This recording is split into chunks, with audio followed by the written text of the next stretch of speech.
L'histoire semblerait presque banale. Une bagarre éclate, un passant la filme, elle est publiée, fait le tour du web et des médias. Les internautes sont choqués, la violence est de nouveau débattue publiquement, mais le lendemain, on passe à autre chose. Mais il y a ceux qui ne peuvent oublier, car ils travaillent sur les lieux où la violence se déchaîne. Eux, ce sont les vigiles. Bas salaire, conditions de travail médiocres et confrontés à de plus en plus de violence. À l'instar du témoignage de M, un des agents de sécurité qui a été attaqué pendant les fêtes de Shavuot au parc aquatique Yamit 2000.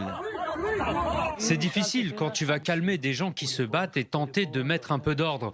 Ils finissent par s'en prendre à toi, en te maudissant et en te frappant. C'est dur, ce n'est pas agréable. Étant arabe, je subis des insultes racistes de certains juifs israéliens et me fais traiter de traître par les arabes israéliens. Ces derniers temps, on assiste en Israël à une recrudescence de violences urbaines et de bagarres générales. Sur les plages, dans les hôpitaux, les parcs de jeux, les lieux publics sont parfois pris en otage par des hordes de jeunes qui règlent leurs comptes en plein jour.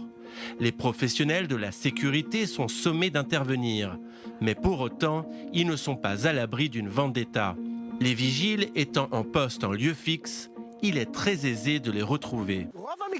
C'est généralement le fait d'une ou deux personnes qui ont trop bu et perdent le contrôle.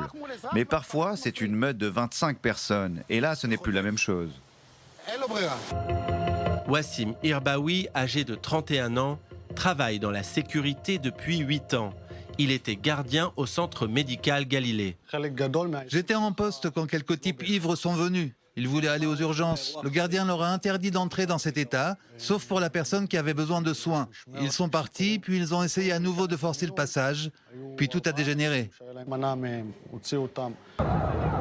Il s'agit la plupart du temps de jeunes adolescents entre 14 et 18 ans qui n'ont pas encore fait leur service militaire. M, l'agent du parc Yamit, et Wassim, le vigile de l'hôpital, ont tous deux démissionné. Quant à Oren, le gardien de la plage, il réfléchit, car chez lui, femmes et enfants l'attendent.